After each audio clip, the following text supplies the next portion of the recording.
me go ahead and pause the video right there.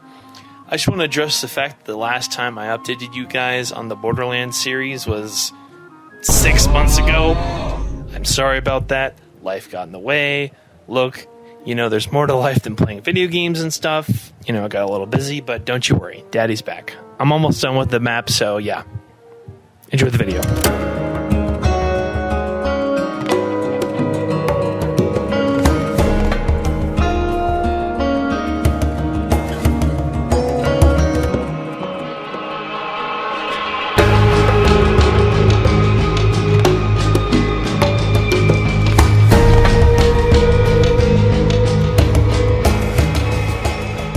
Ladies and gentlemen, and let's face it, mostly gentlemen, I give to you episode 3 of Borderlands 1 in Minecraft. That's right.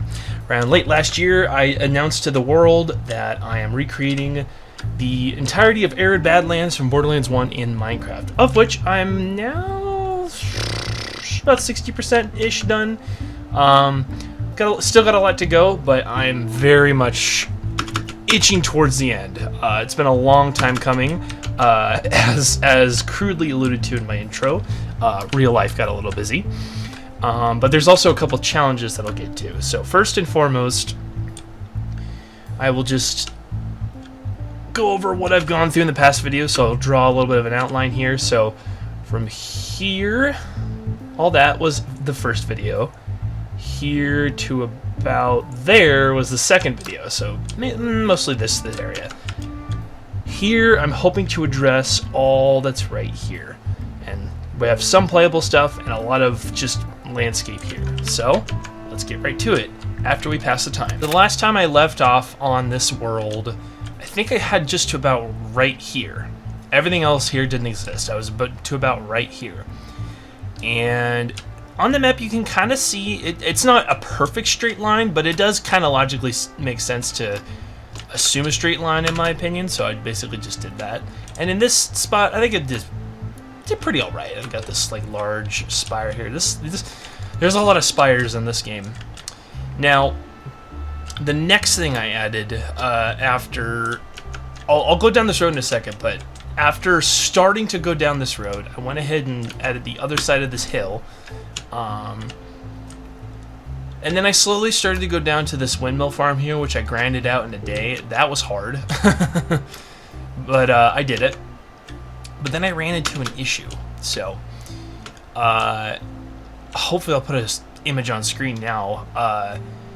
What you'll notice is that when this windmill area splits off from this little arch area here, this doesn't exist.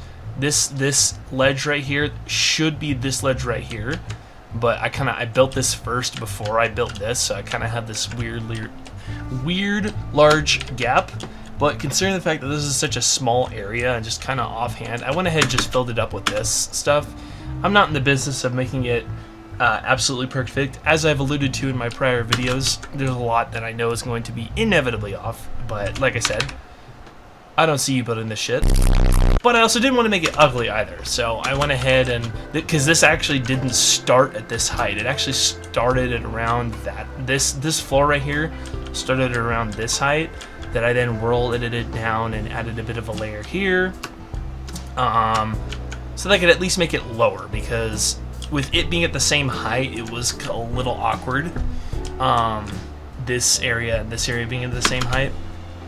But now they're different, and in my opinion, I think it looks alright. So when it comes to these windmills, I did not build them at an angle, I built them straight, and I rotated them to 45 degrees as a result of World Edit. Now at the moment, World Edit does not support, what's the word? Interpolating. So because everything's blocks in this game, if you don't do 90-degree angles, interpolation will be a little tricky. So that's where you do have to kind of go in and like add little pieces that might be missing. But I think they're pretty good. I have most of my assets are down there. I've yet to make a separate world for this. Because like I said, it's been 6 months. The six months have been crazy. But we'll see. But nonetheless, I have this area.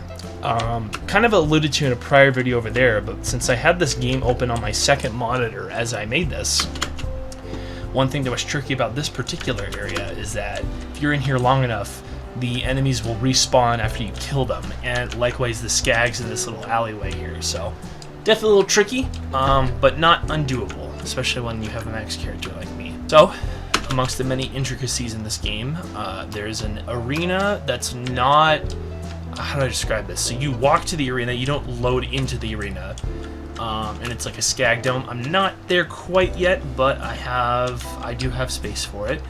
One of the other things I did while I was gone these 6 months was I just cut out the rest of the bottom so I could just work through here and build the world how I desired it. Especially when you have a lower render. I have it higher right now so that can account for the views and stuff, but when you have a lower render distance, you can't see that stuff. You can just see the stuff here, and it looks pretty cool. But yeah, that's this little arena thing we got going on here. It's not finished yet. This Arid Badlands is not done, but come a long way. So we have this next area here. This is right before this, I think Deep Dark Cave. I forget what the name of this, but this is another area. This is a cave. I have this half water effect with waterlogged slabs. Now what will be tricky is in the game you are not slowed down at any point by the water. In fact, you can't even swim in the game. But in Minecraft, sadly, you are a bit slowed down. This turns into an adventure map that will be a point of contention that I will hope to fix someday. But nonetheless, yeah, that's this area. Another catch a ride, no biggie, just there, and then just more of the landscape over here. Then, as we start, so this goes over to Sledge's actual area, or where you go to the next area. But until then, there is this guy. This is part of a side. I forget if this is a side quest or if this is actual part of the main mission. But there's a little cave here that you go down to look for a dead guy. There's a bench right here. Then I went ahead and just recreated this little thing right here. This little cavern inside of a little shack. And yeah, and then obviously I have this kind of fill in the void here. You'll notice over here too, now this is the fun part, is not playable areas. None of this is playable, or should be playable, not unless you break the game. So these are all just kind of sort of landscape areas that kind of fill in the space of just, rather than just being a cliff to nothing, you can see the landscape. I'll put a photo on screen now of what this is supposed to be and what I got going on here, and I think it looks pretty good. Not much more to talk about in that regard. I just figured since since the first two videos had such good reception, as far as the concept of building Arid Badlands within Minecraft, I figured I'd give another update, because a lot has happened, and as you can see, a lot has happened, and a lot is yet to still happen, because there's still a whole lot going on over here. There's a couple bandit fortresses. There's a lot more mountains. I may be 60% done, but I know I ain't done. So not much else other than just lots of stuff going on. It is still in progress. Don't you worry, gamers. It is still gonna happen. I mean, how else will the rest of this shit happen? But just know that I have real-life obligations that do get in the way of me building this, and have been for the past couple months now, but don't you fret. Daddy's here. So anyways, with that, if you like this video, leave a like. Please go ahead and share this to others to any of your friends who might like Borderlands. I guarantee you, when I finish the Arid Badlands, I will happily make this a downloadable map, and hopefully make a better trailer video at some point to advertise this map. But yeah, if you like this video, hit the like button. I'm not planning to be a supremely frequent YouTuber here, but by all means, if you want to subscribe, go ahead. Thank you all, and have a good day.